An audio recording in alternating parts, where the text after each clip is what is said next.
எல்லாத்துக்கும் very good மார்னிங்ப்பா. Welcome back to புரட்சி போராளிகள் டிஎன்பிசி சேனல். நம்ம எப்போ சொல்ற மாதிரி தான் படிப்பே என்னதுப்பா, ஒரு புரட்சி தான். சரிங்களா? அதுல வெற்றி பெறது அப்படின்றது தான் நம்மளோட லட்சியமா இருக்கணும். இன்னைக்கு நம்ம என்ன லெசன் பார்க்க போறோம் அப்படின்னு பாத்தீங்கன்னா, சிக்ஸ்த் ஸ்டாண்டர்ட்ல இருக்க குப்தர்கள் அந்த பாடம் தான் பார்க்க போறோம். ஸோ அதுக்கு முன்னாடி குப்தர்கள் பத்தி ஒரு சின்ன இன்ட்ரடக்ஷன் சொல்லிடலாம். இந்த குப்தர்கள் லெசன் சிக்ஸ்த்ல மட்டும் இல்லாம 11th ஸ்டாண்டர்ட்லயும் இருக்கு. சரிங்களா? இந்த சிக்ஸ்த் ஸ்டாண்டர்ட் ஒரு வீடியோவாகவும் 11th ஸ்டாண்டர்ட் ஒரு வீடியோவாகவும் நம்ம பார்க்கலாம். இன்னைக்கு குப்தர் காலம் அப்படின்றத இன் ஜென்ரல் என்ன சொல்றாங்க அப்படின்னு பாத்தீங்கன்னா, பொற்காலம் அப்படின்னு வந்து சொல்றாங்க.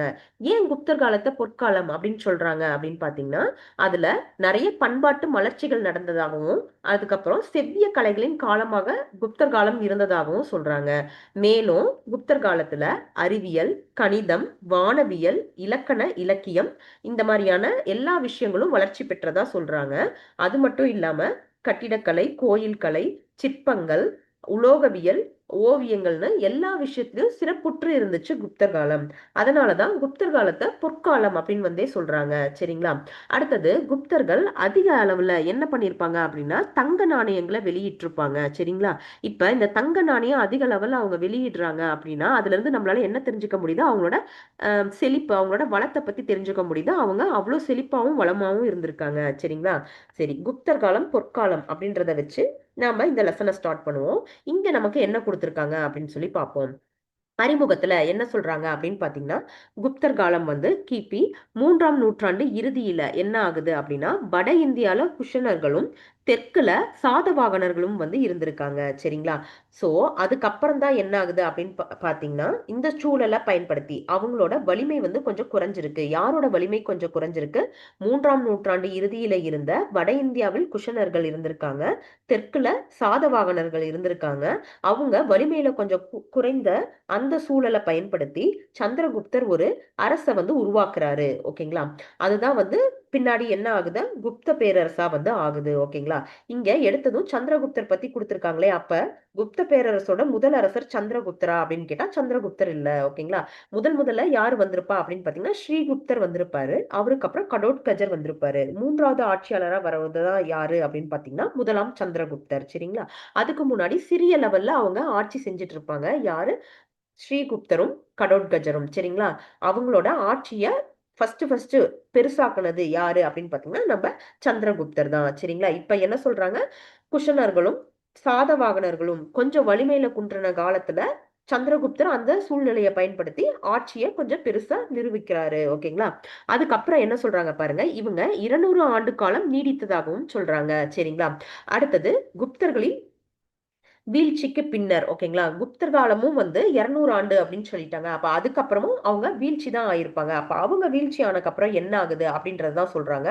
வர்தனா அரசு வம்சத்தை சேர்ந்த ஹர்ஷர் வட இந்தியாவை வந்து 606 டு 647 வரை ஆட்சி புரிந்ததா நம்மளுக்கு சொல்றாங்க. ஓகேங்களா? எடுத்ததுமே நம்மளுக்கு இன்ட்ரடக்ஷன்ல என்ன சொல்லிட்டாங்க, குப்தர்களுக்கு முன்னாடி யார் இருந்தா, அப்புறம் குப்தர்களும் ஒரு காலத்துல வீழ்ச்சி அடைஞ்சிட்டாங்க. எப்ப? 200 ஆண்டு காலம் அப்புறம். சரிங்களா? அதுக்கப்புறம் எந்த அரசு வருது அப்படின்னு பாத்தீங்கன்னா, வர்தன அரசு வருது.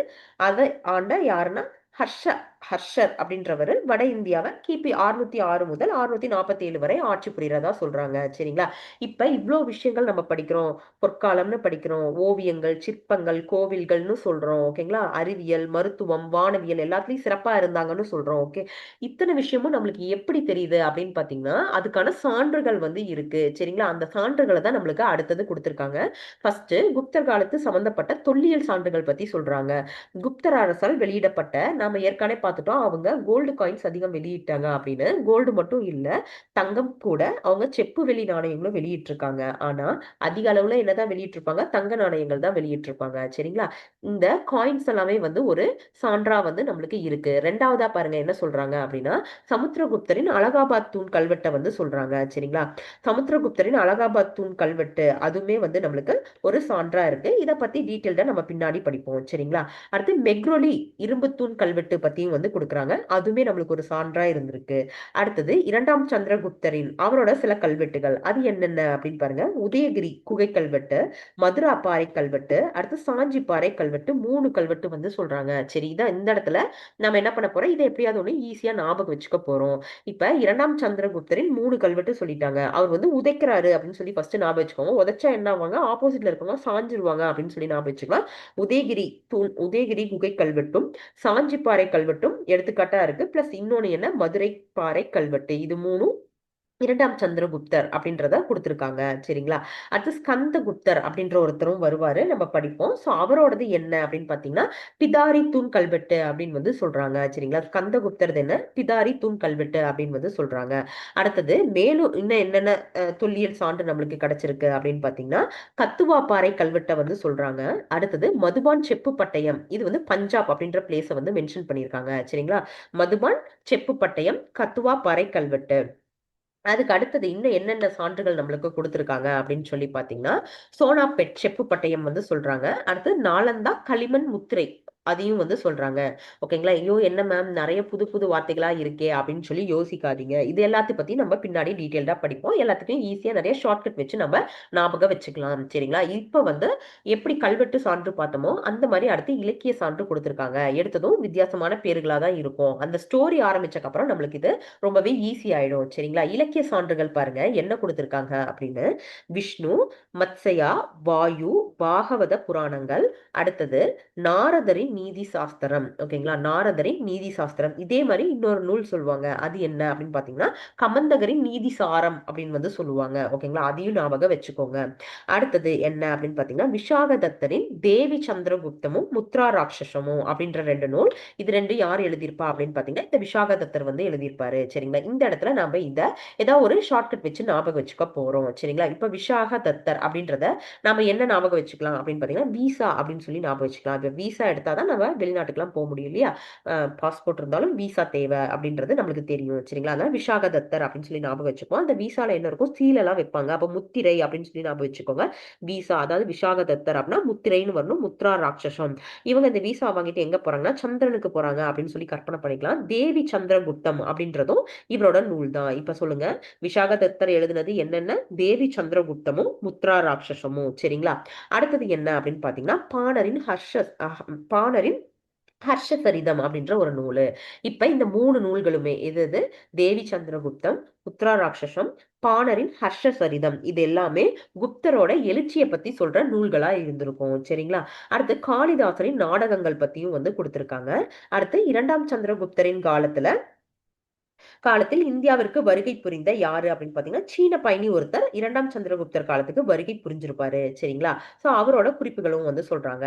இப்ப இரண்டாம் சந்திரகுப்தர் அப்படின்னா 2 அப்படின்ற நம்பர் இருக்கா.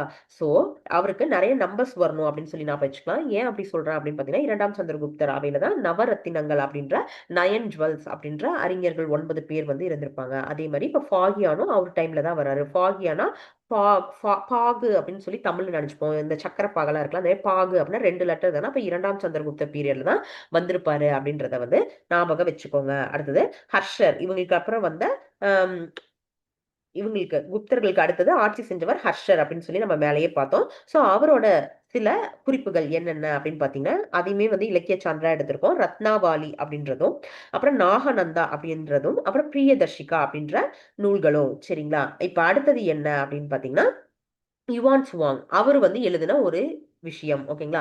யுவான் சுவாங் நம்ம இவரை வந்து இந்த குப்தர்கள்ல எங்க படிப்போம் அப்படின்னு சொல்லி பாத்தீங்கன்னா எங்க படிப்போம்னா நாலந்தா யூனிவர்சிட்டியில தங்கி இவர் படிச்சாரு அப்படின்றத வந்து நம்ம படிப்போம். ஓகேங்களா. அவரோடது என்னன்னா சியு கி அப்படின்னு வந்து கொடுத்துருக்காங்க. சரிங்களா. அதே மாதிரி நம்ம ஃபாகியான் மேல பார்த்தோம் இல்லையா, அவர் வந்து ஒரு டிராவல் குறிப்பு, ஒரு டிராவல் நூல் மாதிரி ஒன்று எழுதியிருப்பாரு.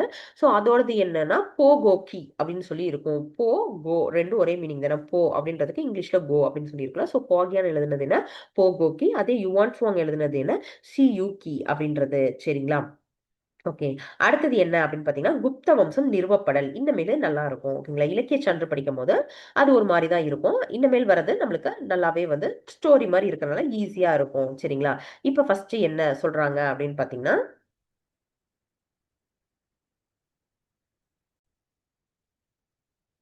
சரிப்பா, அடுத்து என்ன குடுத்துருக்காங்க அப்படின்னு பார்த்தீங்கன்னா, குப்த அரச வம்சம் நிறுவப்படல். அத பத்தி வந்து சொல்றாங்க. சரிங்களா?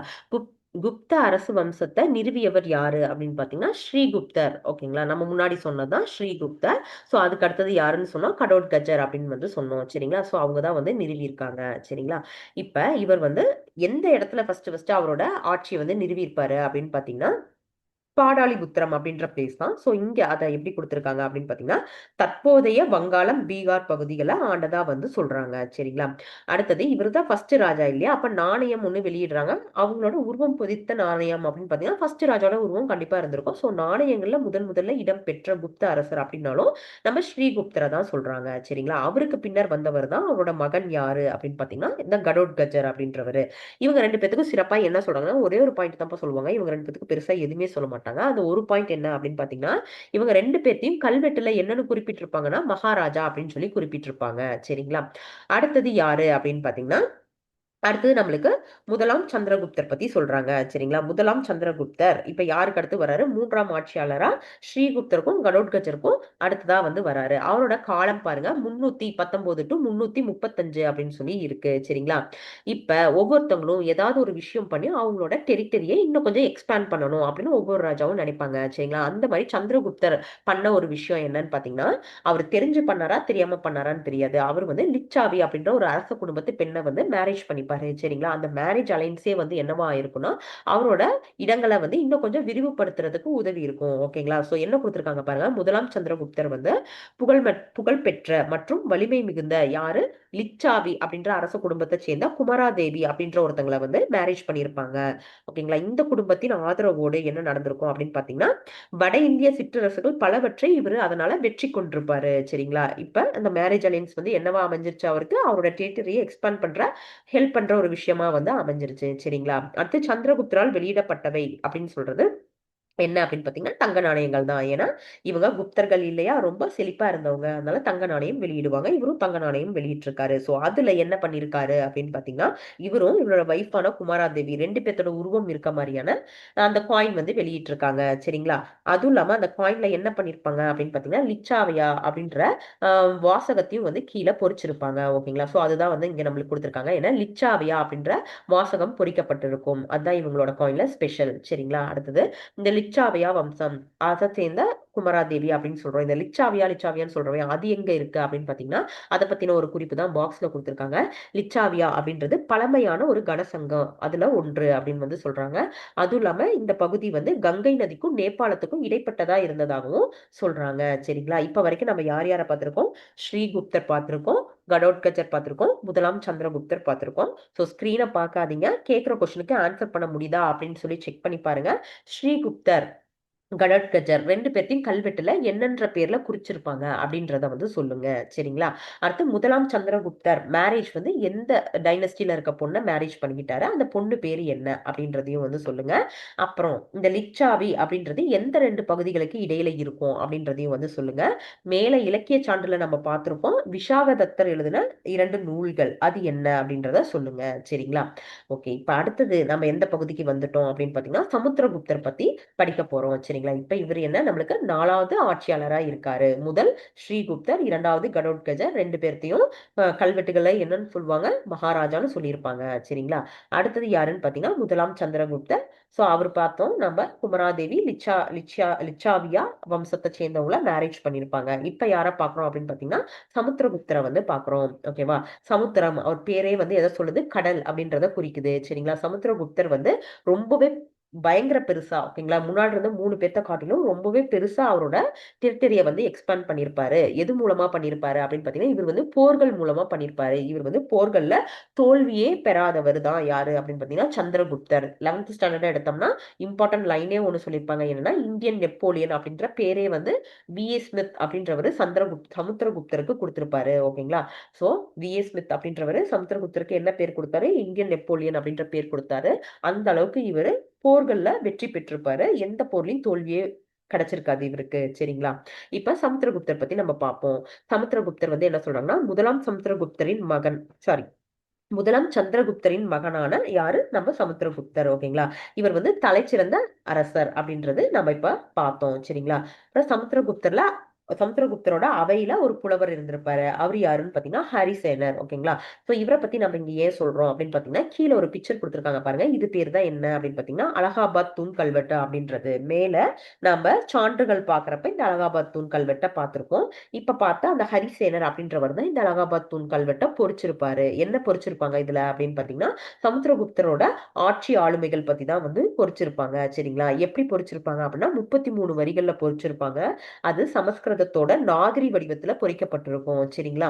இப்ப ரீசெண்டா ஒரு 2018 ஆண்டு காலத்துல என்ன பண்ணிருப்பாங்கன்னா, அலகாபாத் அப்படின்ற பிளேஸுக்கே வந்து பிரயகை அப்படின்ற பிரயாக்ராஜ் அப்படின்ற நேம் வந்து சேஞ்ச் பண்ணதா நம்ம கரண்ட் அஃபேர்லாம் படிச்சிருப்போம். அப்பவே வந்து என்ன சொல்லியிருக்காங்க பாருங்க, பிரயகை மெய்கீர்த்தி அப்படின்ற நேம் வந்து அது கொடுத்திருக்காங்க அந்த அலகாபாத் தூண் கல்வெட்டுக்கு. அது இல்லாம இந்த பிரசிஸ்தி அப்படின்ற பேரையும் வந்து சொல்றாங்க. ஓகேங்களா? இந்த பிரசிஸ்தி அப்படின்னா என்ன அர்த்தம் அப்படின்னு பாத்தீங்கன்னா, புகழ்வது அப்படின்னு சொல்லி அர்த்தம்.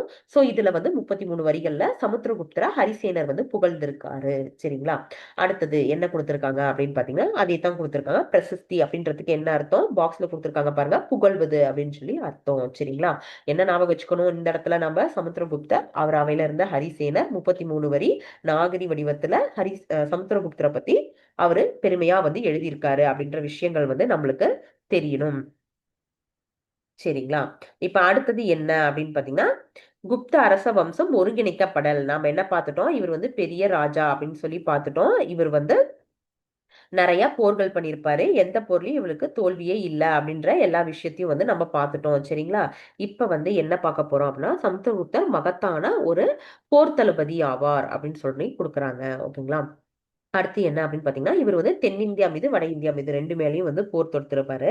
சோ அந்த வரி இங்க இல்ல. என்ன அப்படின்னு பாத்தீங்கன்னா, தட்சண பதம் அப்படின்னு வந்து சொல்லுவாங்க. தென்னிந்தியா மீது படையெடுத்து அவர் வந்தத என்ன பேர்ல குறிப்பிடுவாங்க, தட்சண பதம் அப்படின்ற பேர்ல குறிப்பிடுவாங்க. அதுவும் இல்லாம சமுத்திரகுப்தருக்கு ஒரு 4 வி அப்படின்னு சொல்லி ஞாபகம் வச்சுக்கோங்க. அந்த 4 வி என்ன அப்படின்னு பாத்தீங்கன்னா, ஒரு வி விஷ்ணுகோபன் அப்படின்னு சொல்லி ஞாபகம் வச்சுக்கோங்க. தென்னிந்தியாவுக்கு அவர் வந்தப்ப பல்லவ நாட்டு அரசனான விஷ்ணுகோபனை அவரு வெற்றி கொண்டிருப்பாரு. அதைத்தான் வந்து ஒரு வியா வந்து நம்ம ஞாபகம் வச்சுக்க போறோம். இன்னும் 3 வி என்ன அப்படின்னு சொல்லி யோசிங்க. அடுத்தடுத்து என்ன அப்படின்னு சொல்லி பார்ப்போம். அடுத்து வட இந்தியாவுல சமுத்திரகுப்தர் வந்து என்ன பண்ணிருப்பாரு அப்படின்னு பாத்தீங்கன்னா, 9 அரசர்களை வந்து வெற்றி கொண்டிருப்பாரு. சரிங்களா? அதுவே தென்னிந்தியாவுல என்ன பண்ணிருப்பாருன்னா, ஏற்கனவே விஷ்ணுகோபன் பல்லவ மன்னனை வெற்றி கொண்டுட்டாருன்னு பார்த்துட்டோம். அது இல்லாம 12 அரசுகளை வெற்றி கொண்டு அவங்கள கப்பம் கட்டுற நிலைமைக்கு வந்து தள்ளி இருப்பாரு. சரிங்களா? அதுவும் இல்லாம அஸ்ஸாம், நேபாளம், அப்புறம் பஞ்சாப் கிழக்கு பகுதி ஆகியவற்றையும் வந்து இவரோட ஆளுகைக்கு கீழே கொண்டு வந்திருப்பாரு. சரிங்களா? அப்புறம் அரசர்களும் ராஜஸ்தானை சேர்ந்த பல்வேறு பழங்குடியினரும் சமுத்திரகுப்தரின் மேலாதிக்கத்தை வந்து ஏற்றிருப்பாங்க. யார் யாரு? அஸ்ஸாம், நேபாள், பஞ்சாபின் கிழக்கு பகுதி, அது இல்லாம ராஜஸ்தானை சேர்ந்த பழங்குடியினர். சரிங்களா? இதெல்லாமே வந்து சமுத்திரகுப்தரோட சிறப்புகள். அதுக்கப்புறம் பாக்ஸ்ல என்ன கொடுத்திருக்காங்க பாருங்க. சமுத்திரகுப்தர் ஓகே நம்ம சொன்னோம் 4 வி அவருக்கு வரும் அப்படின்னு சொல்லிட்டு, ஒன்னு விஷ்ணுகோபன் பார்த்துட்டோம். இப்ப அடுத்து என்ன, இவர் வந்து விஷ்ணு பக்தர், அதாவது வைஷ்ணவேட் அப்படின்னு சொல்லி சொல்லுவாங்க. வைணவத்தை ஃபாலோ பண்ணவங்க இவங்க. சரிங்களா? விஷ்ணு பக்தர் இது ஒரு வீணா வச்சுக்கோங்க. சரிங்களா? தனது மேலாதிக்கத்தை நிலைநாட்டும் அரசால் வந்து நடத்தப்படும். இவர் அடுத்து என்ன பண்ணிருப்பாங்க அப்படின்னு பாத்தீங்கன்னா, குதிரைகளை பலியிடுற இந்த அஸ்வமேத யாகத்தை வந்து பண்ணியிருப்பாரு. சரிங்களா? அஸ்வமேத யாகம் யாரு பண்ணுவாங்க அப்படின்னா, 100 அரசர்களை வெற்றி கொண்டவங்க வந்து பண்ணுவாங்க. இவர் பேரு சமுத்திரம் கடல்னு பார்த்தோம். சோ அந்த மாதிரி அவரோட ஆட்சி பகுதியை விரிவு செஞ்சாருன்னு பார்த்தோம். அந்த மாதிரி 100 பேர்த்த இவரு வெற்றி கொண்டதுக்கான சான்றா வந்து இவரு குதிரையை பலியிடுற அஸ்வமேத யாகத்தை பண்ணியிருப்பாரு. சரிங்களா? இவர் தங்க நாணயங்கள்ல எல்லாரும் தங்க நாணயம் வெளியிட்டாங்க பார்த்தோம். அதுக்கு முன்னாடி முதல்ல அந்த தங்க நாணயத்துல உருவம் யாரோடது வந்திருக்கும்னா ஸ்ரீகுப்தரது வந்திருக்கும் அப்படின்னு பார்த்தோம். அதுக்கப்புறம் முதலாம் சந்திரகுப்தர் அவங்க வைஃபோட சேர்ந்து இருந்திருப்பாரு. பிளஸ் லிச்சாவியான்ற வரிகளும் வந்து பொறிக்கப்பட்டிருக்கும் நாணயத்துல. இப்ப இவரு எப்படி இருந்திருப்பாரு அப்படின்னு பாத்தீங்கன்னா, இதுதான் நம்ம பார்க்க போற 3வது வி என்னன்னா, வீணை வாசிப்பது போன்ற உருவம் வந்து தங்க நாணயத்துல இருந்திருக்கும். இப்ப 3 வி என்னென்ன சொல்லுங்க, ஞாபகம் இருக்கா பாருங்க. விஷ்ணு கோபன் ஒண்ணு பல்லவ மன்னனை வெற்றி கொண்டிருப்பாரு. வைணவத்தை ஃபாலோ பண்ணிருப்பாரு. வைஷ்ணவேட் அதுக்கு ஒரு வி. அது இல்லாம வீணை வாசிப்பது போன்ற உருவம். சரிங்களா? இவர் மிகச்சிறந்த படையேற்பாளர். அது மட்டும் இல்லாம இவர் என்னன்னா கவிதை பிரியரும் கூட. அதனால கவிராஜா அப்படின்ற பட்டமும் வந்து இவருக்கு கொடுத்திருப்பாங்க. என்ன பட்டம்? கவிராஜா அப்படின்ற பட்டம். சரிங்களா? அதுக்கப்புறம் இவரு இலங்கையை சேர்ந்த மேகவர்மன் என்னும் பௌத்த அரசர் வந்து என்ன பண்ணுவாங்க, சந்திரகுப்தரின் சமகாலத்தவர் அப்படின்றத மட்டும் இங்க கொடுத்திருக்காங்க. இன்னும் என்ன சொல்லுவாங்க அப்படின்னு பார்த்தா, இலங்கையும் சமுத்திரகுப்தருக்கு கப்பம் கட்டுற நிலைமையில தான் இருந்திருக்கும் அப்படின்றதும் சொல்லியிருப்பாங்க. இந்த மேகவர்மன் அப்படின்றவரு நிறைய பரிசுகள் அனுப்பியிருப்பாரு. பிளஸ் கயால பௌத்த மடம் கட்டுறதுக்கு பர்மிஷன் கமிஷனும் வாங்கியிருப்பாரு அப்படின்ற வரிகளும் இருக்கும் பெரிய ஸ்டாண்டர்ட் புக்ஸ்ல. சரிங்களா? இப்ப நம்ம யாரை பார்க்க போறோம் அப்படின்னு பாத்தீங்கன்னா, அஞ்சாவது ஆள் பார்க்க போறோம். சரிங்களா? இப்ப இன்னொருக்கா சொல்லுங்க வரிசையா அரசர் யார் யாரு அப்படின்ட்டு. அரசர் யார் யாரு? ஃபர்ஸ்ட் ஸ்ரீகுப்தர், கடோத்கஜர், முதலாம் சந்திரகுப்தர் பார்த்தோம். அடுத்து சமுத்திரகுப்தர், அவரோட பையன் தான் யாரு? இரண்டாம் சந்திரகுப்தர். சமுத்திரகுப்தர் அவங்களோட அப்பா நினைவா என்ன பண்ணியிருக்காரு அப்படின்னா, அவரோட பையனுக்கு அவங்க அப்பா பேரையே வச்சிருக்காரு. சரிங்களா? பேரனுக்கு என்ன பேரு? இரண்டாம் சந்திரகுப்தர்ன்ற பேரு. தாத்தாக்கு முதலாம் சந்திரகுப்தர் அப்படின்ற பேரு. சரிங்களா? இப்ப இரண்டாம் சந்திரகுப்தர் எந்த காலத்துல இருந்திருக்காருன்னா 380 டு 415 கால இடைவெளியில ஆட்சி செஞ்சிருக்காரு. இரண்டாம் சந்திரகுப்தர் சமுத்திரகுப்தரின் மகன். அது நம்மளுக்கு தெரியுது. இவர் வந்து என்ன பேர்ல, இவருக்கு நிறைய பட்ட பேர் வந்து சொல்லுவாங்க. அதுல ஒரு பேர் என்னன்னு பாத்தீங்கன்னா விக்ரமாதித்யர். ஓகேங்களா? விக்ரமாதித்யா அப்படின்னா இந்த பேரை நம்ம நல்லா கேள்விப்பட்டிருப்போம். எங்க கேள்விப்பட்டிருப்போம்னு கொஞ்சம் யோசிங்க, நான் சொல்றேன் என்னன்ட்டு.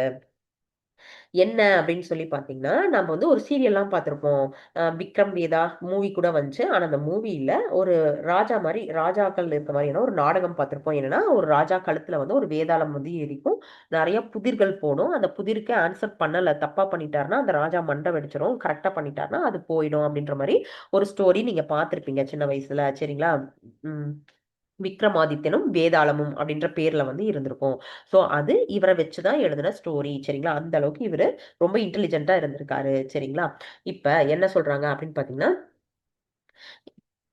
இவருக்கு இங்க விக்ரமாதித்யன் அப்படின்ற பேர் வந்து கொடுத்திருந்தாங்க பார்த்தோம். அதுவும் இல்லாம என்னன்னு பாத்தீங்கன்னா, இவரோட இன்னொரு சிறப்பு என்ன, சாக அரசர்களை வந்து தோக்கடிச்சிருப்பாரு. அதனால சாகரி அப்படின்ற பேரும் கூட இவருக்கு இருந்திருக்கும். இந்த சாக அரசு எங்க இருந்துச்சு அப்படின்னு பாத்தீங்கன்னா, மேற்கு மாலவத்தையும் குஜராத்தையும் அவங்க கிட்ட இருந்து கைப்பற்றிருப்பாரு, சாக அரசர்கிட்ட இருந்து. ஓகேங்களா?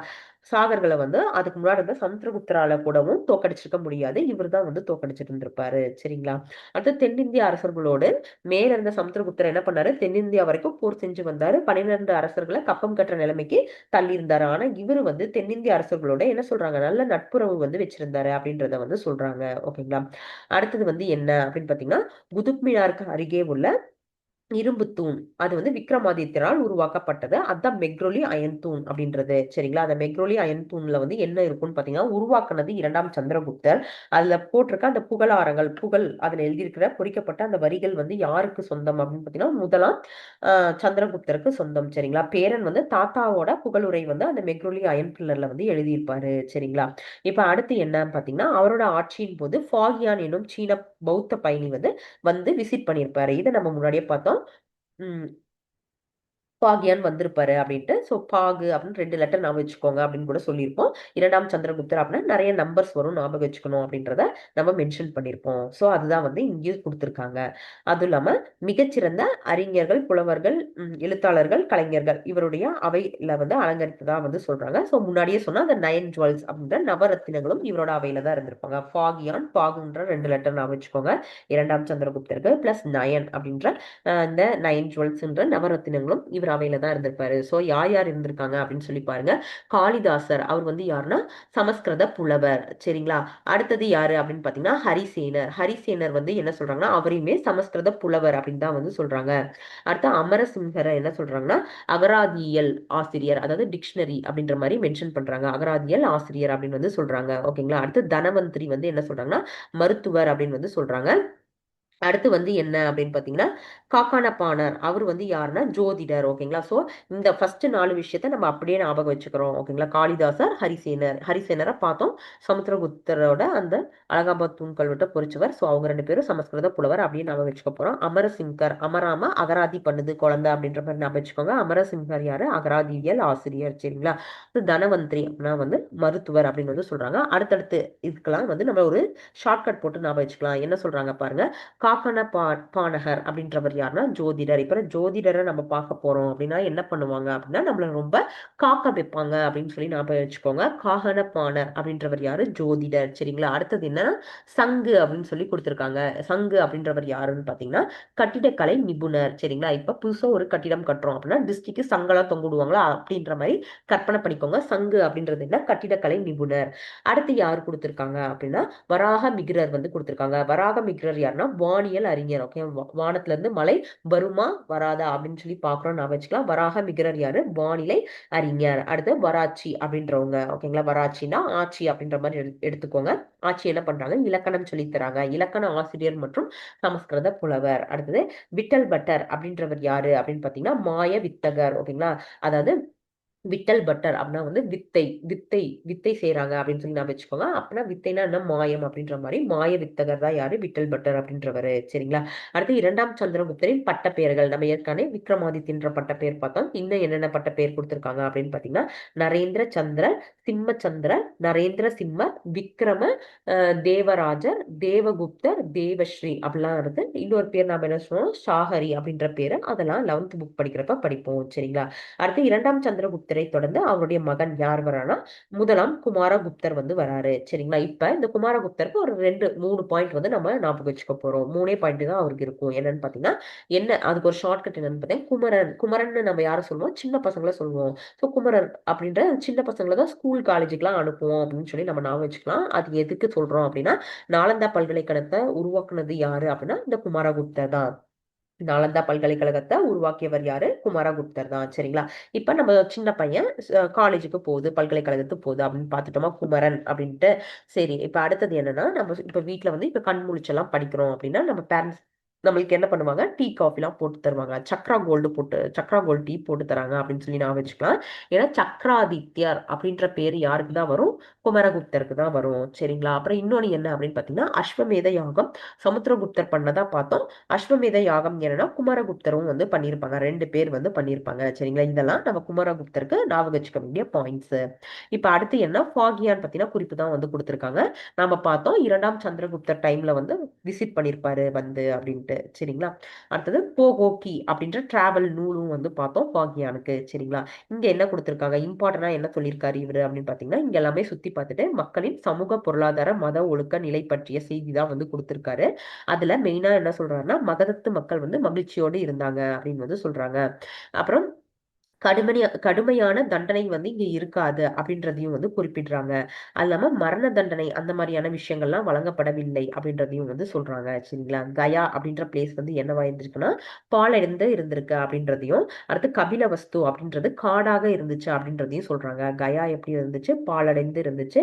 கபிலவஸ்து காடாகி இருந்துச்சு. ஓகேங்களா. அப்புறம் பாடாலிபுத்திரத்துல மக்கள் வந்து செல்வத்தோடு செழிப்போடும் வந்து வாழ்ந்ததாகவும் வந்து சொல்றாங்க. சரிங்களா.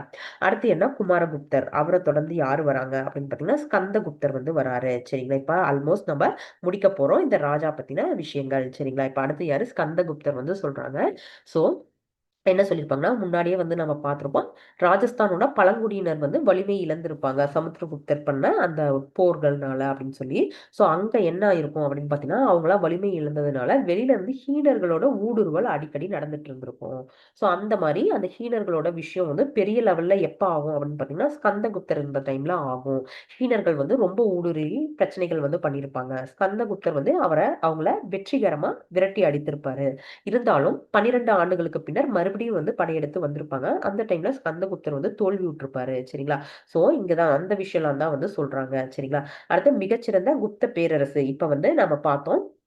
வரிசையா நிறைய பேர் பார்த்தோம். ஃபர்ஸ்ட் பார்த்தா ஸ்ரீகுப்தரா இருக்கட்டும், கடோத்கஜரா இருக்கட்டும், அவங்க 2 பேரும் நார்மல் அரசர்கள் தான். ஓகேங்களா. அந்த பேரரசர் அப்படின்ற பேரு யார்ல இருந்து தொடங்கியிருக்கும் அப்படின்னு பாத்தீங்கன்னா முதலாம் சந்திரகுப்தர்ல இருந்து இப்ப நம்ம கடைசியா பாக்குற ஸ்கந்தகுப்தர் பிளஸ் அதுக்கப்புறம் வர பாலாதித்யர். ஓகேங்களா. இங்க கொடுத்திருக்காங்க பாருங்க. பாலாதித்யரும் பாலாதித்யரோட இன்னொரு பேர் என்ன? முதலாம் நரசிம்மகுப்தர் அப்படின்றது. சோ அது வரைக்கும் வரவங்க தான் யாருன்னா பேரரசர் அப்படின்ற பேரு. ஓகேங்களா. இப்ப நார்மல் அரசரா இவங்களுக்கு அப்புறம் இவங்களோட வலிமை கொஞ்சம் குறைஞ்சிட்டதுனால நார்மல் அரசரா கடைசியா யார் இருந்திருப்பாங்கன்னா விஷ்ணுகுப்தர் இருந்திருப்பாங்க. ஃபர்ஸ்ட் இருந்த 2 ஸ்ரீகுப்தர் கடோத்கஜரும் கடைசியா இருக்கிற விஷ்ணுகுப்தரும் தான் யாரு? நார்மலான அரசர்கள். சரிங்களா. மத்தபடிக்கு இடையில இருந்த எல்லாத்தையும் என்ன சொல்லணும்? நம்ம பேரரசர்கள் அப்படின்னு சொல்லணும். சரிங்களா. முதலாம் சந்திரகுப்தர் தான் முதல் பேரரசு. இப்ப கடைசி அப்படின்னு பாத்தீங்கன்னா இந்த பாலாதித்யர் தான் வந்து கடைசி பேரரசு பேரரசா வந்து இருந்திருப்பாரு. சரிங்களா? இப்ப ஹீனர்களை கட்டுப்படுத்த முடியாம வலிமை குன்று ஸ்கந்தகுப்தர் வந்து இறந்துட்டு இருந்திருப்பாரு. சரிங்களா? ஃபர்ஸ்ட் ஜெயிச்சிருப்பாரு, இருந்தாலும் 12 ஆண்டுகளுக்கு அப்புறம் மறுபடியும் ஊடுருவி இருப்பாங்க. அதை வந்து அவரால் தடுக்க முடிஞ்சிருக்காது. சரிங்களா? இப்ப அடுத்து யார் வந்திருப்பாருன்னா பாலாதித்யர் வந்திருப்பாரு. ஒரு சிறிய பகுதியை ஆட்சி செஞ்சுட்டு இருந்திருப்பாரு. சரிங்களா? சோ அப்ப வந்து என்ன ஆகும் அப்படின்னு பாத்தீங்கன்னா, பாலாதித்யர் வந்து பௌத்தத்தை வந்து தழுவி இருப்பாரு. பௌத்த மதத்துல ரொம்ப ஈர்க்கப்பட்டிருப்பாரு. நம்ம முன்னாடியே பார்த்தோம், சமுத்திரகுப்தர் கூட 4 பார்த்திருப்போம். அப்ப என்ன அப்படின்னு பாத்தீங்கன்னா, அவங்களும் வைணவத்தை வந்து ஃபாலோ பண்ண அரசர்களா வந்து இருந்திருப்பாங்க. இப்ப பாலாதித்யர் என்ன பண்றாரு, பௌத்தத்தை வந்து தழுவி இருக்காரு. இருந்தாலும் மேலேயே சமுத்திரகுப்தர் ஆகட்டும், மத்தவங்களா இருக்கட்டும், எல்லாரும் பௌத்தத்தை வந்து ஆதரிச்சிருப்பாங்க. ஓகேங்களா? இப்ப இவர் வந்து பௌத்தத்தை தழுவி இருக்காரு. இந்த மிகிருக்குள்ளர் அப்படின்றவர் யாரு அப்படின்னு பாத்தீங்கன்னா, இவர் வந்து உள்ள வந்து ஹீடரோட பையன். ஓகேங்களா? தோரமானார் அப்படின்னு சொல்லி ஒருத்தர் இருப்பாரு. அவரோட பையன் தான் யாருன்னா இந்த மிகிருக்குள்ளர். ஓகேங்களா? இப்ப இவருக்கு கப்பம் கட்டுற நிலைமையில தான் யார் இருந்துட்டு இருப்பாரு, இந்த பாலாத்தர் வந்து இருந்துட்டு இருந்திருப்பாரு. சரிங்களா?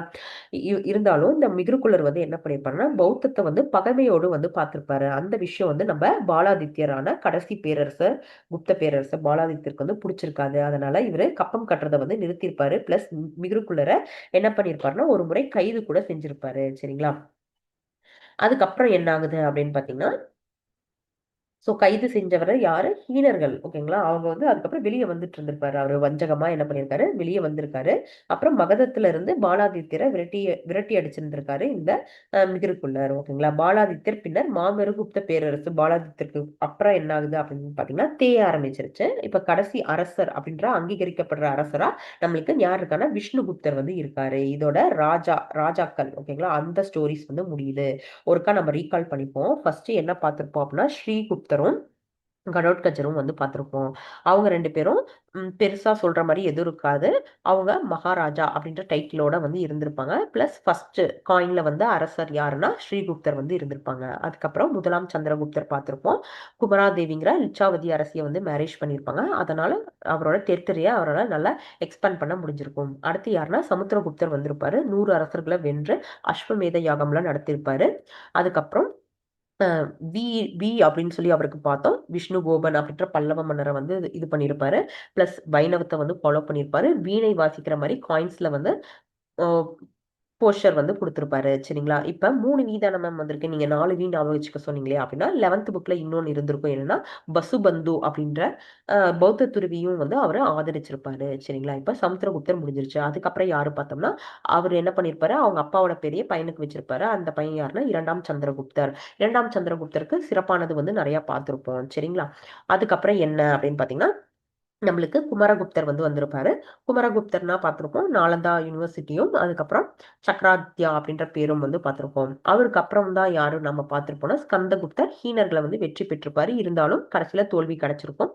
அவருக்கு அப்புறம் வந்தவர் தான் இந்த பாலாதித்யர். பாலாதித்யருக்கு அப்புறம் அதோட பேரரசுன்றது முடிஞ்சிருச்சு. அவருக்கு அப்புறம் வந்தவர் நார்மல் அரசரா இருந்த விஷ்ணுகுப்தர். சரிங்களா? இப்ப குப்தர்களின் ஆட்சி அமைப்பை பத்தி பார்க்க போறோம். குப்தர்களின் ஆட்சி அமைப்புல என்ன சொல்றாங்கன்னா, குப்த அரசு வந்து தெய்வீக உரிமை கோட்பாடு, அதாவது அரசர் தான் கடவுள் அப்படின்ற மாதிரி வந்து சொல்லியிருப்பாங்க. இவங்க வந்து யாருக்கும் பதில் சொல்ல தேவையில்லை, நாங்க கடவுளுக்கு பதில் சொன்னா போதும் அப்படின்ற மாதிரி வந்து அவங்க ஆட்சியை வந்து செஞ்சிருப்பாங்க. சரிங்களா?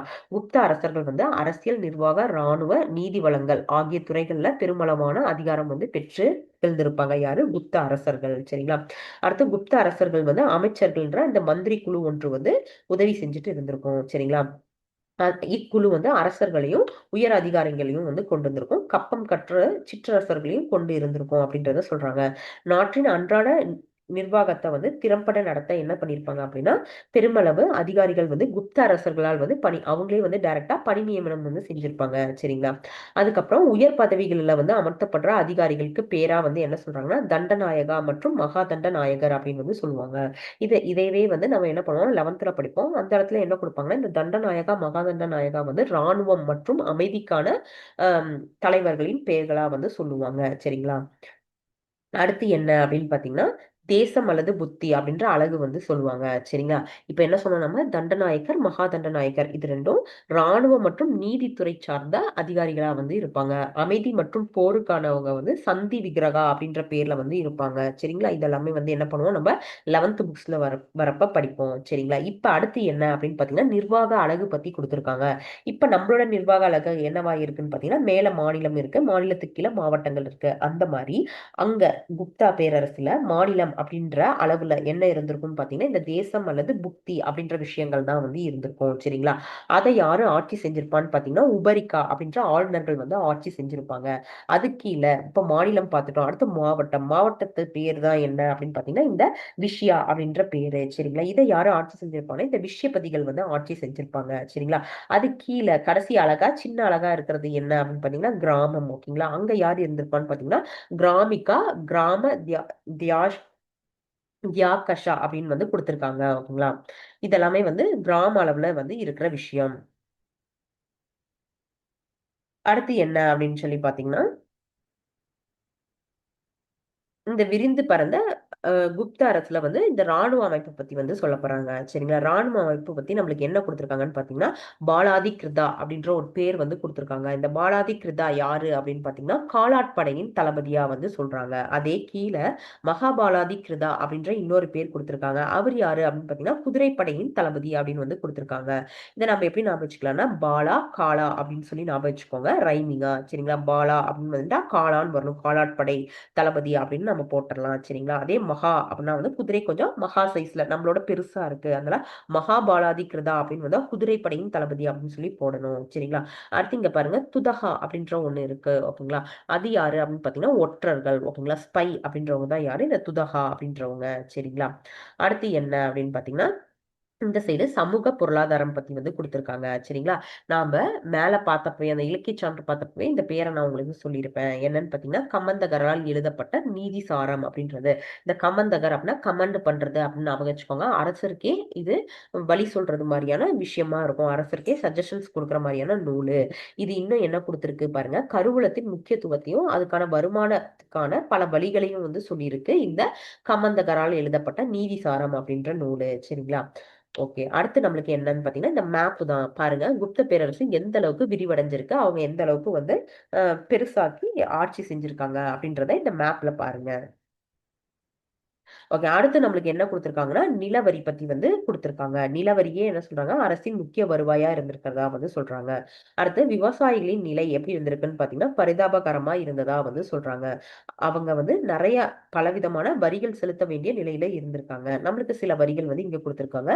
மீதி வரிகள் வந்து 11th புக் பாக்குறப்ப இருக்கும். சரிங்களா? இப்ப இது என்னன்னு பாத்தீங்கன்னா குப்தர் காலத்துல நிலங்கள் வகைப்படுத்துதல் அப்படின்றதுதான் இது வந்து ரொம்ப இம்பார்ட்டன்ட் ப்ரீவியஸ் இயர் கொஸ்டினும் கூட.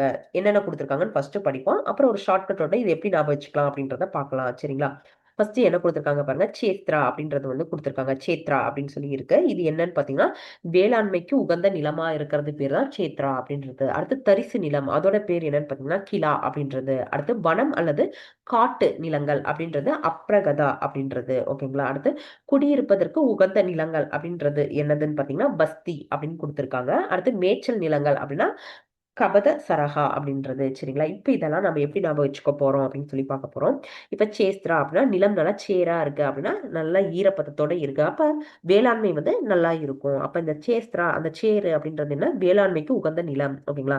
அப்புறம் தரிசு அப்படின்னா தரிசுனா அவங்க யூஸ்லெஸ்ஸான நிலம். அதுல பெருசா உபயோகமா எதுவும் பண்ண முடியாது. ஸோ நம்மளுக்கு யூஸ்லெஸ்ஸா இருக்கிற பொருள்லாம் என்ன பண்ணுவோம் கீழே போட்டுருவோம் அப்படின்ற மாதிரி இந்த உபயோகம் இல்லாத இந்த தரிசு நிலத்தை என்ன என்ன பேர் கொடுக்குறாங்க கிலா அப்படின்ற பேர் வந்து கொடுக்குறாங்க. சரிங்களா? அடுத்து வனம் அல்லது காடு. ஓகேங்களா? ஃபர்ஸ்ட் நல்ல விளைச்சல் நிலம் இருக்கு. அதுக்கு அப்புறம் இருக்கிறதா இந்த காடுங்கிற வனம் அப்படின்னு சொல்லி ஞாபகம் வச்சுக்கோங்க. அப்புறம் அப்படின்ற பேர் வரணும். வனம் அல்லது காடுக்கு அப்புறம் அப்படின்ற பேர் வரணும். இங்க என்ன கொடுத்துருக்காங்க அப்ரகதா அப்படின்னு வந்து கொடுத்துருக்காங்க. சரிங்களா? அடுத்து குடியிருப்புக்கு உகந்த நிலம் அதை வந்து பஸ்தி அப்படின்னு சொல்லி இருக்கு. வசதியா இருக்கு குடியிருக்கிறதுக்கு என்ன என்ன பண்ணுவோம் அந்த இடம் தான் வந்து நல்ல வசதியா இருக்கும் அப்படின்னு நம்ம வச்சுக்கோங்க பஸ்தி. ஓகேங்களா? அடுத்து மேய்ச்சல் நிலம்னா என்ன பண்ணும் சரசரன்னு சவுண்டா இருக்கும். ஆடு மாடுலாம் மேய்ஞ்சிட்டு சரசரன்னு சவுண்ட் இருக்கும் அப்படின்னு சொல்லி நான் வச்சுக்கலாம். கபத சரகா அப்படின்றது தான் என்னது மேய்ச்சல் நிலம் அப்படின்னு வந்து கொடுத்துருக்காங்க. சரிங்களா? அடுத்தது என்ன அப்படின்னு பாத்தீங்கன்னா வணிகமும் வர்த்தகமும் பத்தி வந்து சொல்றாங்க. குப்தர்களின் பொருளாதார வளர்ச்சிக்கு வணிகர்களின் பங்களிப்பும் வந்து ரொம்ப உதவியா இருந்திருக்கு. சரிங்களா? இப்ப வணிகர்கள் பத்தி இங்க என்ன கொடுத்திருக்காங்க அப்படின்னு பாத்தீங்கன்னா இந்த ஸ்ரேஸ்தி சாத்தவாகா அப்படின்ற ரெண்டு விஷயம் மட்டும் இங்க கொடுத்திருக்காங்க. இந்த ஸ்ரேஸ்தி சாத்தவாகா அப்படின்றது என்ன அப்படின்னு பாத்தீங்கன்னா ஸ்ரேஸ்தி அப்படின்றதுல ரெஸ்ட் அப்படின்ற மாதிரி நீங்க அந்த வேர்டை கற்பனை பண்ணிக்கோங்க. அதே மாதிரி சத்த வாகான்னு முடிஞ்சிருக்கு, வாகனம் அப்படின்னு சொல்லி நினைச்சுக்கோங்க. சரிங்களா? இந்த ஸ்ரேஸ்டி அப்படின்னா ரெஸ்ட்ன்னு சொன்னோம். ஒரே இடத்துல ரெஸ்டா உட்காந்து பொருள் விற்பாங்க. சரிங்களா? சப்த வாகனா வாகனம்னு சொன்னோம். வாகனத்துல ஊரு ஊரா போய் பொருள் விற்பாங்க. அதான் இது ரெண்டுக்கும் இருக்க டிஃபரன்ஸ். ரெண்டுமே வணிகம் சார்ந்தது தான். என்ன சொல்றாங்க பாருங்க, ஸ்ரேஸ்தி அப்படின்ற பிரிவை சார்ந்த வணிகர்கள் வந்து ஓரிடத்தில் நிலையா இருந்து வணிகம் செய்வாங்க. ஓகேங்களா? அதே சர்த்தவாகா அப்படின்ற வணிகர்கள் வந்து எருது பூட்டிய வண்டிகள்ல வந்து பொருட்களை ஏற்றி பல்வேறு இடங்களுக்கு சென்று வணிகம் செய்வாங்க. சரிங்களா? அடுத்து விற்பனை பொருட்கள்.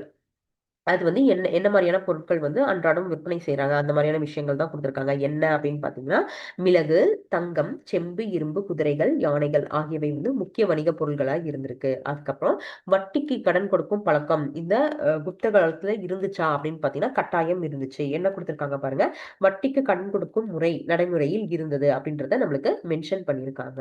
சரிங்களா? இப்ப அடுத்து என்ன அப்படின்னு பாத்தீங்கன்னா, நாலந்தா யூனிவர்சிட்டி பத்தின விஷயம் தான். நாலந்தா அப்படின்னா என்ன நம்மளுக்கு தெரியும், குமரர்கள் போய் படிப்பாங்க. குமரன் அப்படின்னு சொல்லி பார்த்தோம். குமாரகுப்தா தான் வந்து இந்த நாலந்தா யூனிவர்சிட்டியை உருவாக்கினவர். சரிங்களா? இப்ப இங்க என்ன கொடுத்திருக்காங்கன்னா, நாலந்தா வந்து 5ஆம் மற்றும் 6ஆம் நூற்றாண்டுகள்ல குப்த பேரரசின் ஆதரவால் வந்து தலை தோங்கியது அப்படின்றத கொடுத்திருக்காங்க. இவங்களுக்கு அப்புறம் அப்ப இது யாரு பாத்துக்கிட்டா அப்படின்னா, கன்னோசியை சேர்ந்த பேரரசர் ஹர்ஷரின் ஆதரவுல இருந்ததா வந்து சொல்றாங்க. சரிங்களா? நாலந்தாவில் வந்து பௌத்த தத்துவம் தான் முக்கிய பிரிவா வந்து இருந்திருக்கு. அது மட்டும் இல்லாம என்னன்னா யோகா, வேத, இலக்கியங்கள், மருத்துவம் இது எல்லாமே வந்து சொல்லி கொடுத்திருக்காங்க. சரிங்களா? அடுத்தது யுவான் சுவாங் பார்த்தோம். மேலேயே வந்து அவரோட குறிப்புகள் அதெல்லாத்தையும் வந்து பார்த்தோம். ஸோ யுவான் சுவாங் அவரு வந்து என்ன பண்ணியிருக்காருன்னா, இங்க வந்து இந்த நாலந்தா யூனிவர்சிட்டியில தங்கி படிச்சிருக்காரு. என்ன படிச்சிருக்காரு, பௌத்த தத்துவத்தை வந்து கத்திருக்காரு. ஓகேங்களா? இந்த வளாகத்துல வந்து 8 மகா பாடசாலைகளும் 3 மிகப்பெரிய நூலகங்களும் வந்து இருந்திருக்கு. சரிங்களா? அடுத்து நாலந்தா பல்கலைக்கழகம் ஒரு டைம்ல வந்து இடிஞ்சிருக்கும். அது யார் வந்து அந்த மாதிரியான சேதங்கள் வந்து ஏற்படுத்தியிருப்பா அப்படின்னு பாத்தீங்கன்னா, பக்தியார் கில்ஜி என்பவரோட தலைமையில வந்த மம்லக் என்னும் அழைக்கப்பட்ட துர்க்கிய இஸ்லாமிய அடிமை வீரர்களால் வந்து அதை அழித்து தரைமட்டமாக்கப்பட்டிருக்கு அப்படின்னு வந்து சொல்றாங்க. அடுத்து என்ன கொடுத்திருக்காங்கன்னா, நாலந்தா என்ன பண்ணிருக்கு அப்படின்னா, யுனெஸ்கோவின் உலக பாரம்பரிய சின்னமாக சொல்லப்பட்டிருக்கு. சரிங்களா? யுனெஸ்கோவின் உலக பாரம்பரிய சின்னமா இதை எப்ப அறிவிச்சாங்க அப்படின்னா 2016ல அறிவிச்சிருப்பாங்க. சரிங்களா? ஓகே. அடுத்து என்ன கொடுத்திருக்காங்க அப்படின்னு சொல்லி பார்ப்போம். அடுத்து ஒரு பாக்ஸ் தான். இதுல வந்து ஹீனர்கள் பத்தின விஷயங்கள் வந்து சொல்லியிருக்காங்க. ஸோ ஹீனர்கள் நம்ம என்ன பார்த்தோம், ஹீனர்கள் பத்தி இதுக்கு முன்னாடி அப்படின்னு பாத்தீங்கன்னா, ராஜஸ்தான்ல இருக்க பழங்குடியினர் சமுத்திரகுப்தர்னால வலிமை குன்றிருப்பாங்க. அந்த டைம்ல ஹீனர்கள் ஊடுருவல் வந்து ஸ்டார்ட் ஆகியிருக்கும். இருந்தாலும் இந்த 6th ஸ்டாண்டர்ட் புக்குன்றனால நம்ம எக்ஸாக்டா எங்க படிச்சிருப்போம்னா, ஸ்கந்தகுப்தர் அப்படின்ற வர இடத்துல அவர் வந்து ஹீனர்களை ஃபர்ஸ்ட் வெற்றி கொண்டதாகவும் 12 ஆண்டுகளுக்கு அப்புறம் மறுபடியும் ஹீனர்களோட ஊடுருவு வந்து அவர் வந்து தோத்துட்டதாகவும் படிச்சிருப்போம். அதுக்கப்புறம் பாலாதித்யர்னு அடுத்த பேரரசர் வந்து என்ன பண்ணியிருப்பாருன்னா, ஹீனர்களுக்கு கப்பம் கட்டுற நிலைமையில இருந்திருப்பாரு அப்படின்ற விஷயங்கள்லாம் வந்து பார்த்திருப்போம். இப்ப இங்க என்ன கொடுத்திருக்காங்கன்னு சொல்லி பார்ப்போம். ஹீனர்கள் வந்து என்ன சொல்றாங்கன்னா, ஒரு நாடோடி பழங்குடியினரா வந்து சொல்றாங்க. தங்கள் வந்து மாபெரும் தலைவர் அவங்களுக்கு யாரா இருந்திருப்பாங்க அப்படின்னு பாத்தீங்கன்னா, அடில்லா அப்படின்ற ஒருத்தர் வந்து இருந்திருப்பாரு. அட்டில்லா அவரோட தலைமையில தான் வந்து இருந்திருக்காங்க.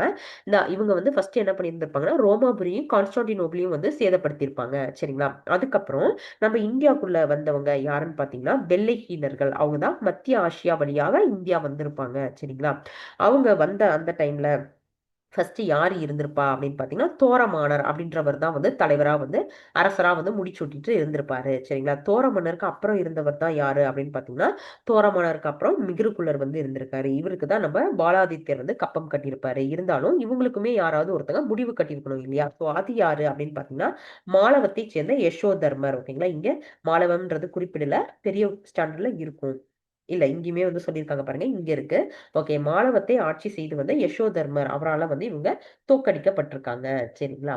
ஓகே. அடுத்து நம்மளுக்கு என்ன கொடுத்திருக்காங்கன்னா, நாட்டின் பல பகுதிகளை இணைக்கும் சாலைகள் வந்து குப்தர்கள் வந்து அமைத்ததா வந்து சொல்றாங்க. சரிங்களா? அதுக்கப்புறம் என்னன்னா, இந்த பாடாலிபுத்திரம் அவங்களோட கேபிட்டலா பார்த்தோம். உஜ்ஜயினி அப்படின்ற பிளேஸையுமே 2ஆம் சந்திரகுப்தர் டைம்ல செகண்ட் கேபிட்டலா அறிவிச்சிருப்பாங்க. சரிங்களா? அதுக்கப்புறம் வாரணாசி, மதுரா ஆகிய இது எல்லாமே வந்து என்ன வணிக நகரங்களா வந்து சொல்றாங்க.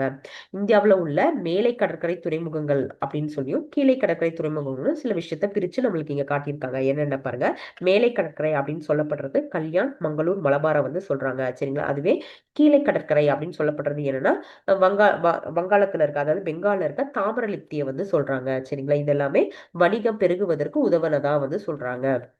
அடுத்தது இன்னொரு பாக்ஸ் தான். இதுல குப்தர்களின் நாணய அமைப்பை பத்தி வந்து சொல்றாங்க. நம்ம பார்த்தோம், என்ன பார்த்தோம் அப்படின்னா தங்க நாணயங்கள் அதிக லெவல்ல வெளியிட்டாங்க, வெள்ளி செம்பு கொஞ்சம் குறைந்த லெவல்ல வெளியிட்டாங்கன்னு.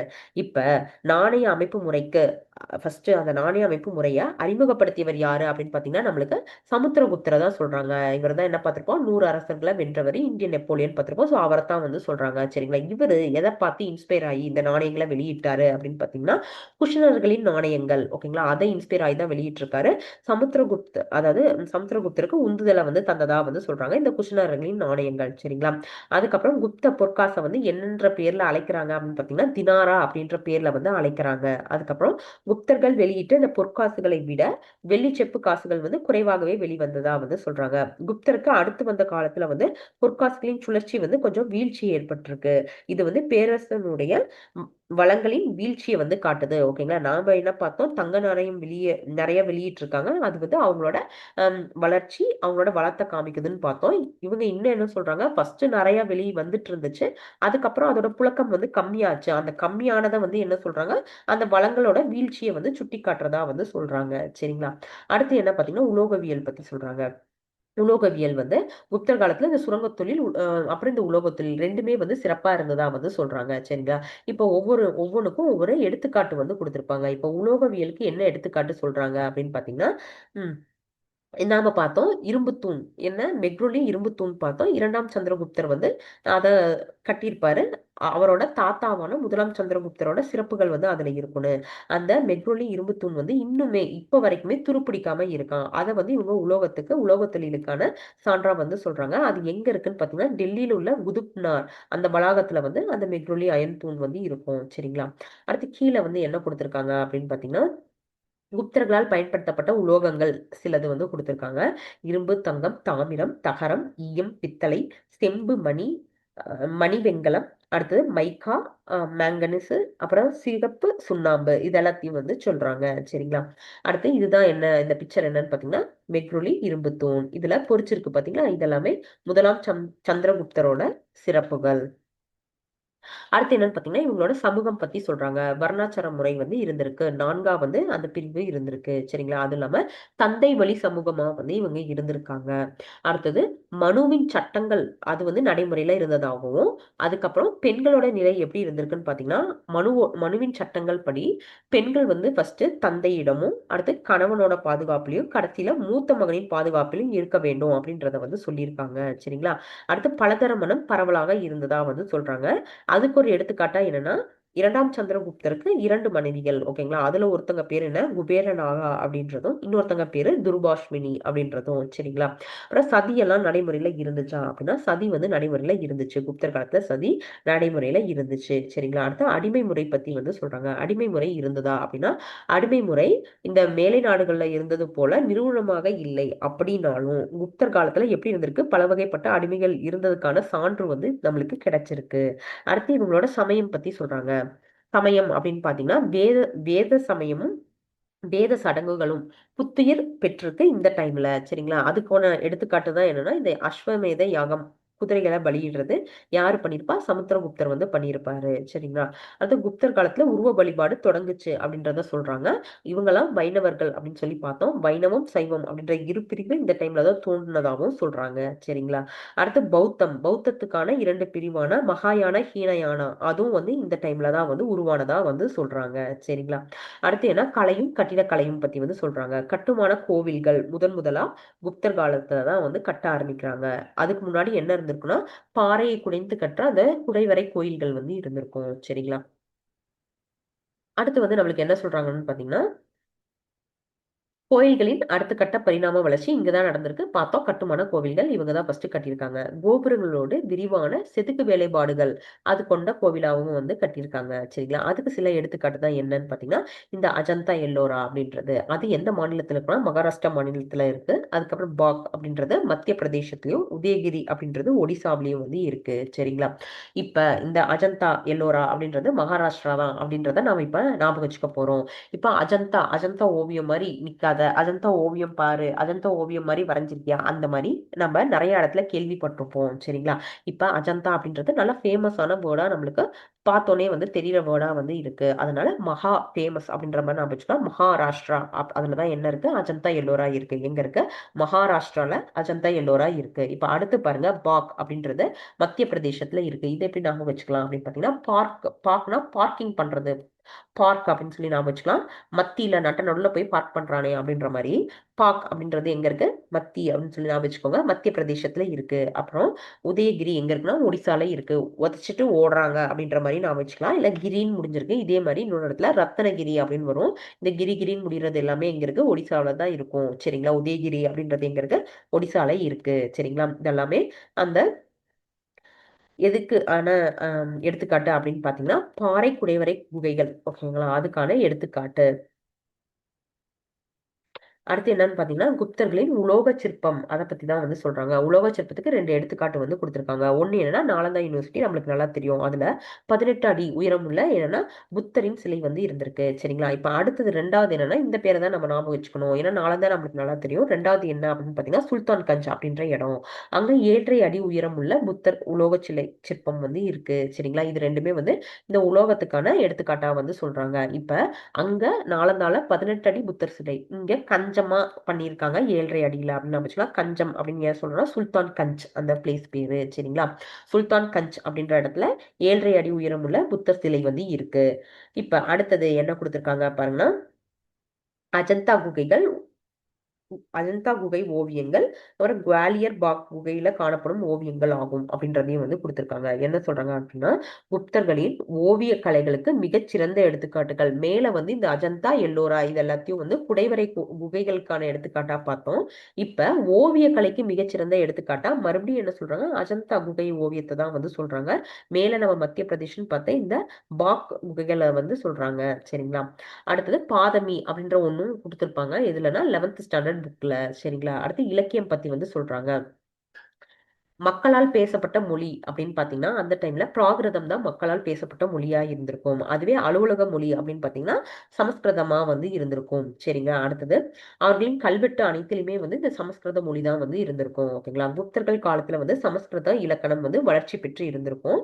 அதுக்கப்புறம் என்ன சொல்றாங்கன்னா, அதுக்கான எடுத்துக்காட்டா ஒரு 3 வந்து கொடுத்திருக்காங்க. பாணினி எழுதிய அஸ்ததாயி அப்படின்றதும், பத்தஞ்சலி எழுதிய மகாபாஷ்யம் அப்படின்ற நூல்களும் வந்து எடுத்துக்காட்டா சொல்றாங்க. இப்ப இதை நம்ம நாம வச்சுக்க போறோம். இதை எப்படி ஞாபகம் வச்சுக்கலாம் அப்படின்னு பாத்தீங்கன்னா, பாணினி அப்படின்னா, பாணி அப்படின்னா என்ன அர்த்தம் நம்மளுக்கு தெரியும், தண்ணி அப்படின்னு சொல்லி அர்த்தம். தண்ணி யார்கிட்ட கேட்போம், தாயி அம்மாட்ட தான் கேட்போம் அப்படின்னு நான் வச்சுக்கலாம். இந்த பாணி அப்படின்ற வர இடத்துல தாயி அப்படின்றது வரணும். பாணினி எழுதிய அஷ்டதாயி. சரிங்களா? அடுத்தது பதஞ்சலி ப்ராடக்ட்ஸ் எல்லாம் வந்து நிறைய டிவில அட்வர்டைஸ்மெண்ட் எல்லாம் பார்த்திருப்போம். அது வந்து மகா சேல் ஆகுது அப்படின்னு சொல்லி நாம வச்சுக்கலாம். பதஞ்சலி அப்படின்றது மகா அப்படின்னு வரணும். பதஞ்சலினா மகான்னு வரணும். மகாபாஷ்யம். சரிங்களா? அடுத்தது என்ன கொடுத்திருக்காங்கன்னு பாத்தீங்கன்னா, வங்காளத்தை சேர்ந்த சந்திரகோமியா என்னும் பௌத்த அறிஞர் எழுதினது என்ன, சந்திர வியாகரணம். சந்திர அப்படின்னு சொல்லி இருக்கு.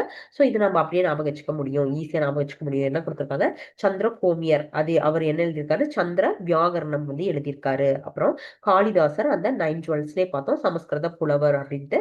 இங்க என்ன சொல்றாங்கன்னா, காளிதாசரோட நூல்கள் எல்லாத்தையும் வந்து கொடுத்திருக்காங்க. அதுல என்னென்ன இருக்கு அப்படின்னு பாருங்க.